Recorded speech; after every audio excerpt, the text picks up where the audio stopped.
If Sean Combs watches this, what do you think he's going to feel? Like, wow, this is amazing. I think he's going to say this is the best documentary I've seen in a long time. Because you'll see people saying that. I mean, he may feel a different way about pieces and bits of it, but he knows the truth. I was at a party at Diddy crib in LA. This was the beginning of 2020. You know what I mean? Diddy had put everybody else out the crib, like the influx of people he had put him out.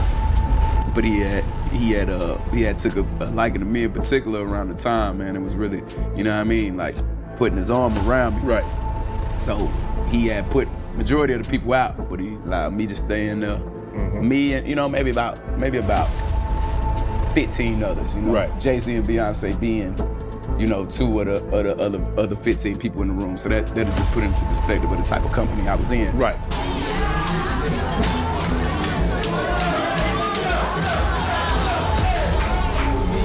And people know there's drugs, there's alcohol, there's loose women, there's loose men. For some reason, y'all like to conveniently forget what age Foxy Brown was when he was with her. Y'all like to forget that he was rolling with R. Kelly, and they... For years, Sean Combs ruled hip-hop like a king, shaping careers, setting trends, and controlling the culture. But now, his empire is trembling. Allegations, investigations, and shocking claims about his private parties are blowing up online. Lawsuits are stacking, and even legends like Jay-Z and Beyonce, once untouchable, are being dragged into the mess. From DaBaby's chilling podcast Confession to whispers about Jay and Bay's role in Diddy's circle, the internet is buzzing. Tonight, we're breaking down what's confirmed, what's alleged, and why the music world is holding its breath. Fox News Alert, we're learning a lot more about the massive federal raid at Diddy's homes in Miami and LA. According to TMZ, the first thing the feds did once they got to Diddy's property was immediately disable his surveillance system and seize all his footage. And it wasn't just security footage they were after. Homeland Security also confiscated hard drives, phones, and other electronics, focusing on finding photos, emails, and names linking others to the alleged operation. These tactics straight out of the Epstein playbook. Seize the footage, but then what? Bury it? Blackmail with it? We don't know. Will anybody ever know what was on Diddy's cameras? And will this investigation lead to indictments that go higher up the food chain? And how high? Politicians, athletes, celebrities, music executives, all were recorded inside Diddy's parties. Officials say that Diddy's alleged victims have not been holding back during their interviews and are telling investigators everything. We'll keep you up to date on all of these details and more as soon as we hear. Sean Combs, the Bad Boy Records mogul, has been in serious legal hot water for a while, facing racketeering and adult industry charges tied to allegations of mistreatment and so-called freak-offs, a term in legal filings for exploitative parties one of his and attorneys had behavior to put a hand up to slow him down. Officials even seized video footage and over 1,000 bottles of baby oil and lubricant during raids on his properties in early 2024. The power dynamic had completely flipped. It's as wild as it sounds. Were federal investigators in tactical gear looking for at Sean Diddy Combs' home in Los Angeles and Miami. Homeland Security says the raids were part of a months-long federal investigation, including the king. If he's convicted, ultimately, he'll be in prison for a very long time. One count of typically is 10 to 15 years in prison. 16 cases of Astroglide, bullets, even semi-automatic firearms were all found in Combs' homes during those raids last year. There's also text messages now that we're seeing of Diddy calling Cassie ungrateful. These claims have rocked the industry and shined a spotlight on Diddy's private circle. Multiple names are popping up in lawsuits and online chatter, with people sharing personal stories. One major account comes from DaBaby, aka Jonathan Lindale Kirk, on Shannon Sharp's Club Shay Shay podcast. He recounted a private party at Diddy's LA mansion in early 2020, one of those infamous freak-offs. DaBaby didn't realize what he was signing up for until Diddy started sending most guests home. Only around 15 stayed behind, some of the biggest names in music, including Jay-Z and Beyoncé. DaBaby said just being in the same room made the night feel ultra-exclusive, but then it got more concerning. Diddy seemed unusually interested in him that night, even putting his arm around him at times. Putting his arm around me. Right. So he had put majority of the people out, but he allowed me to stay in there.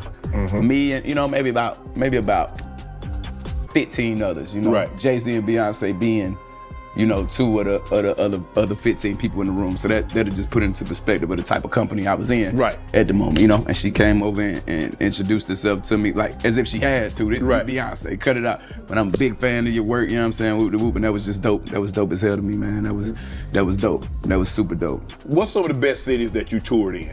You've been all over the world. Now, if you're wondering why Diddy putting his arm around DaBaby is a big deal, here's the tea. In Diddy's world, that gesture is code. Let's take this party somewhere more private. And no one wants that kind of attention. Remember Justin Bieber? Rumors swirled about Diddy trying something similar with him. In one clip, Justin stutters when Diddy mentions DaBaby, giving him the cold shoulder. Fans were left confused. Something shady was happening behind the scenes. Starting to act different, huh? You ain't been calling me and hanging out the way we used to hang out. Well, I mean, you try to get in contact with me, through all my, partners and whatnot. But you never really got my numbers. The pattern's clear. Diddy allegedly tries to exploit young artists. DaBaby isn't the only one. Lil Rod described a similar scenario in his lawsuit. He worked on Diddy's 2023 album, The Love Album, Off the Grid, and Diddy supposedly dangled a Grammy in front of him, only if he played by Diddy's rules in the bedroom. I apologize to anyone this video may be embarrassing to. Let's just jump right into it. Some of you may know me or may not. I'm a music producer who's a writer and musician. Different genres. I started in the gospel and jazz and R&B and worked my way over to the hip hop side. I've been working on an album. I took a year off straight working on this album. That album is the Love Album, Off the Grid by Diddy. And it's Grammy nominated right now as we speak. I should be celebrating, but the truth is I'm not. Taking this album on has required so much time, months and at a time, 16 hours to 24 hours a day. Sometimes, Diddy will request certain works to be done and tell us to. And now, whispers suggest Jay and Bey might have been in the loop too. Honestly, Jay's involvement isn't shocking. He and Diddy have been tied together for decades, from rival New York crews to collaborators and business partners. Jay even hosted those Rock Nation brunches that Diddy attended. Plus, Jay's name shows up in a few of Diddy's lawsuits. Last year, one anonymous lawsuit claimed mistreatment at a post-MTV VMA house party by Sean Diddy Combs and Jay-Z. Since Jay-Z got wrapped into this lawsuit against Diddy, he's been trying to distance himself, and his lawyer Alex went as far as to say that Mr. Carter has nothing to do with Mr. Combs' case or Mr. Combs, saying they knew each other professionally for a number of years. Just like in all professions, people know each other. At the music awards, they support each other. If you go to an NBA All-Star game, they support each other. So he's listing out these events that Jay-Z and Diddy have been spotted at together. This lawsuit originally filed in October 2024 was amended on December 8th to include Jay-Z's name. The accusations center around an alleged incident at an after-party following an awards show more than 2 decades ago. We all know that this involves a 13-year-old girl, and the details are disturbing, but Jay-Z claims he has nothing to do with it. All due respect to Jay-Z, there's an awful lot of pictures of you running around in your undies at parties with Diddy. And so you were at some of these parties. You know, when you see that, it's hard to walk away from that visual. Now, to really break down their relationship, their friendship, we have to go all the way back into the 90s. Jay-Z and Diddy first met in the 90s because they were both rising stars in the New York music scene. Both were born into single mother households in rough neighborhoods. They used their shared experiences to forge a bond that extended beyond music, way beyond music. Their first major collaboration actually came in the wake of a tragedy, the death of Notorious B.I.G. The two joined forces on Jay-Z's album In My Lifetime. 2 years later, they teamed up again for Diddy's single, Do You Like It? Do You Want It? No, sir. I'm gonna give you no consent right now. No. In 2001, Jay-Z said, we were young, hungry, and dealing with a lot of pain. That kind of energy brought us together. Which right off the bat, that is a concerning friendship. Like, major red flags go up because you both are clearly like traumatized from something in your past and you're kind of egging each other on. Now, Diddy early on created his record label Bad Boy Records, and then a few years later, Jay-Z followed suit with Rockefeller. In 2012, Diddy was quoted saying, Jay has always been ahead of the curve. I respect his hustle from day one. Now, in the early 90s, Diddy was trouble, just as much trouble as he has been in the 2000s. It gets even wilder. The lawsuit alleged that an unnamed celebrity was present during the incident. 2000 VMAs. This girl is trying to get in, but she's not having any luck. She sees this limo driver and he tells her, hey, look, there's this party going on down the street. Come through. It's Diddy's party. The limo driver allegedly says, and you're his type, so I'm sure you're gonna get in. Mind you, this girl is that age we spoke about earlier in the video, which we're now gonna be calling cupcake age. Now, I know that sounds gross, but well, that's the point, isn't it? Anyway, he says, look, I'm finna drive Diddy there first. I'm gonna swing back, pick you up. She says, cool. He drives Diddy there, he swings back, he picks her up, drives her to the spot. She said, that mug jumping. She said the party going off. You see celebrities from all over, but you also see a lot of like the really intense kind. So she talks to a couple celebrities, she chilling, and then she has something to drink. She says she immediately feels super duper lit and has to go lie down. She goes to a bedroom, she lies down. Then allegedly Diddy, Jay-Z, and an unknown female celebrity walk in. Diddy walk in tweaking. She said, wild eyes, talking about, you ready to party? He like kind of shaking her. She falls. She then gets up. Then allegedly, Jay-Z picks her up. And well, this next part might be a little intense. So if you're sensitive to that sort of thing, skip to when I put my hand up like this. So Diddy and that unnamed celebrity at this point are just watching while Jay-Z does stuff he shouldn't be doing. Then Diddy, after Jay-Z takes a step back, then begins to do stuff he shouldn't be doing. Afterwards, Diddy then allegedly tries to force her to continue. That's when she gets her wits about her and begins to scrap. Diddy's shocked, like, what's going on? She grabs her clothes, takes off. She's running through the party holding her clothes, and apparently nobody's doing anything to help. She gets outside, she gets those clothes on, runs to a gas station. Hand up for the folks that ain't want to hear all that, by the way. She gets to a gas station. The female clerk at the gas station sees that this girl's in distress, so she gives her a phone. She grabs a phone, she calls her dad, says, hey, I snuck out, come pick me up. Pops picks her up, Pops takes her home. Now, she then says, this has affected her through her whole life and it put her in a deep depression. That's important. Now, let's talk about real quick what Jay-Z has to say about this, because he responds immediately. He says that lawyer, Tony Busby, remember that lawyer I showed you earlier? Jay-Z says he's basically doing all this for the cash. He's trying to blackmail me. Jay-Z then says for a crime as heinous as this, why would you file a civil suit? File a criminal suit against me. Now, for those of you that don't know, there are two different types of trials in the United States. There's a criminal case where basically the police is going after you, you're going to jail. Then there's civil, which this case is.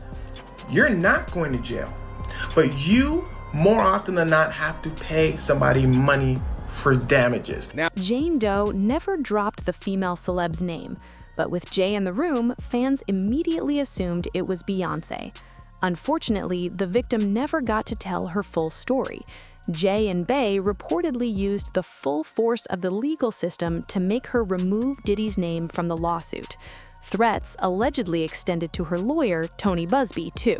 Jay-Z made a scathing statement of denial, mainly targeting Tony Busby. He said in part, quote, "My lawyer received a blackmail attempt called a demand letter from a lawyer named Tony Busby. What he had calculated was the nature of these allegations and the public scrutiny would make me want to settle. No, sir, it had the opposite effect. It made me want to expose you for the fraud you are in a very public fashion. So no, I will not give you one red penny." Now that statement went on to call Tony Busby a deplorable human, a man with no valor, and an ambulance chaser in a cheap suit. Now while Diddy sits in a jail cell awaiting trial, by the way, pleaded not guilty to those charges, denies all the accusations made in the various lawsuits, Jay-Z and Tony Busby have been going back and forth with lots of motions filed, complaints filed, and accusations flying on both. Jay didn't just respond, he went full throttle. The moment his name popped up in the Jane Doe case, the machine kicked in. Elite lawyers, countersuits, media statements, all in perfect sync. On paper, it was framed as him defending against blackmail and extortion, claiming Busby tried to squeeze him for money right before a major Beyoncé premiere. Behind the scenes, a power move. He dragged the lawyer into court, filed countersuits, and flipped the spotlight back. By early 2025, the case against Jay and Diddy collapsed. But now, Jane Doe has dropped her case. Attorneys for Jane Doe filed a voluntary notice of dismissal with prejudice, which means that she cannot refile this case in the future. Now, I reached out to an attorney for Jane Doe. He declined to comment, and I asked, was there a settlement agreement of any sorts behind the scenes? And he said, no comment. Now, I reached out to an attorney for Jay-Z, and I want to read you the statement that they gave to me. They say in part, quote, "By standing up in the face of heinous and false accusations, Jay has done what few can. He pushed back, he never settled, he never paid one red penny, he triumphed and cleared his name." Now, Jane Doe had previously acknowledged inconsistencies in her story, but she always stood by her core allegation that she said that she was both of these men. Now, I reached out to attorneys for Sean Combs, and they tell me that the dismissal of this lawsuit is, quote, "another confirmation that these lawsuits are built on false." Jay didn't stop at defense. He went on offense. His team pressured Tony Busby and Jane Doe with legal threats and counterclaims until the whole thing crumbled in their favor. The lawsuit? Gone. Alleges that Jay-Z and Diddy assaulted her at a VMAs after party in the year 2000 when she was just 13 years old. Jay-Z has already denied these claims, but in a new Twitter post, Tony Busby says that Jay-Z tried to silence his client. You can pause to read the entire statement. Busby says that Mr. Carter, aka Jay-Z, previously denied being the one who sued him and his firm, and that he filed his frivolous case under a pseudonym. Busby says his firm sent Jay-Z's lawyer a demand letter on behalf of an alleged victim, and that victim never demanded a penny from him. Busby also shared this Instagram post in which he claims that there has been a coordinated and aggressive effort that has included harassing his kids, contacting his clients and former clients to encourage them to sue him, and contacting his former colleagues or employees asking if he has, quote, abused them. Busby further alleges that there have been mysterious people following him and his family, but that he won't be bullied or intimidated. He says, "People will see through this effort to discredit me and my clients, and the truth will be revealed. I also won't allow anyone to scare my clients into silence." To viewers watching from the sidelines, that was all the proof they needed. Jay-Z and Bey went full throttle to bury this story. You don't fight that hard unless you're terrified of what could spill if it stays out there. Still, Jay-Z and Beyoncé have publicly denied any involvement in Diddy's alleged freak-off parties. This week, in a separate April 1st, 2025 videos are lawsuit, being introduced as Joseph evidence. Monaro claimed he was drugged, transported against his will, and humiliated at a Miami birthday party allegedly hosted by Combs, with Jay and Bey reportedly in the room. Their names were later scrubbed from the updated complaint. But as people who were at this party, that he claims, by the way, was held at a property owned by Emilio and Gloria Estefan in Miami and then taken by a secret tunnel to Sean Combs' property. The complaint that was filed at the beginning of the month read, high-profile individuals including Jacob Arabo, Jacob the jeweler, Jay-Z, Gloria Estefan, LeBron James, and Beyonce Knowles Carter are identified as witnesses due to their presence or knowledge of the events surrounding the TMZ reported that in the April 11th, 2025 update, the power couple's Legal names team were is running with the completely race removed. card strategy. Monaro's They're claiming core Diddy is allegation being didn't change. He said he lost consciousness after encountering a greasy substance at his front door, was taken to a separate location, and told about the freak-off party. From there, he claimed he was brought to Combs' Miami mansion and forced to walk through multiple rooms while being humiliated. Again, this doesn't appear to be like an oversight. Oh, we meant to include them and we're going to amend it. It seems like they were intentionally dropped because there's pretty much everything else about the second amended, the amended complaint is identical.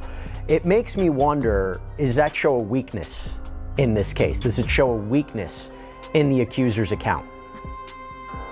Yeah, I think it could be alleged that it sort of chips away at possible credibility because, like you said, the other witnesses were left in. LeBron James, Gloria Estefan, the only real people that were taken out were Beyonce and Jay-Z.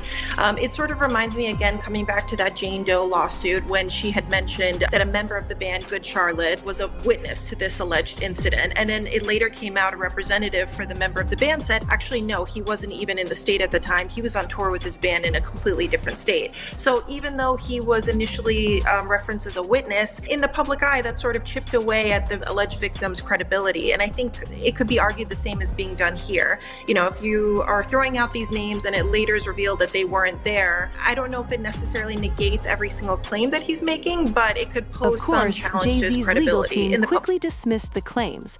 Attorney Alex Spiro stated Jay was verifiably in Florida at the time. Fans, not so sure, especially after DaBaby's confession. And it's not just him. Storm Monroe even predicted that Jay could be next after Diddy, adding that Beyonce is allegedly looking for a way out because she doesn't want to end up like him. It was in December or was it January? When did the Diddy stuff pop off? Because I knew about 2 years ago that, well, I knew about a year before the Diddy stuff went down that was going down first. Then it's going to be Jay-Z. Excuse me, November? Okay. After the powers that be, the PTB, the industry, whatever you want to call them, once they're done with Diddy, right? And this is going to be going on for some time, but once, I guess you can say the public humiliation, basically after the major documentaries come out, right?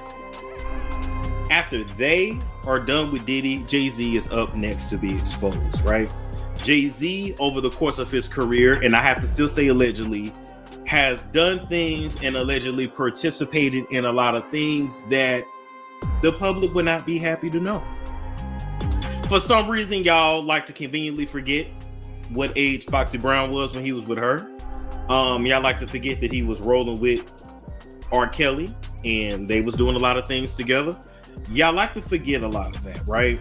But good PR, good marketing, and the fact that, you know, Jay-Z got a lot of this industry on lock, so he's able to keep a lot of things hush-hush. He's very powerful, and Beyonce is too, but they are still black, and this industry is not. The people that run it. But I'm just letting you know that once that comes out, and Jay-Z is exposed for his nefarious past, you're gonna see Beyonce divorced. Okay, and she may or may not do an interview, but you're gonna their publicist is gonna release something. They're gonna say, oh, the Carters have been separated for some time, they built this beautiful life, blah blah blah blah blah blah blah blah. Safe to say, Jay and Bey knew what was going on at Diddy's parties. They just chose to turn a blind eye. But what do we actually know about these events? Lawsuits claim Diddy spiked drinks and invited young women under false pretenses. Parties with seriously dark undertones. Drugs, there's alcohol, there's loose women, there's loose men, woman on woman, man on man. And the million-dollar question, Did Jay and Bay actually participate in these freak-offs? Over the past year, 50 Cent has been one of the loudest voices talking about Diddy's legal mess and hinting at Jay's involvement.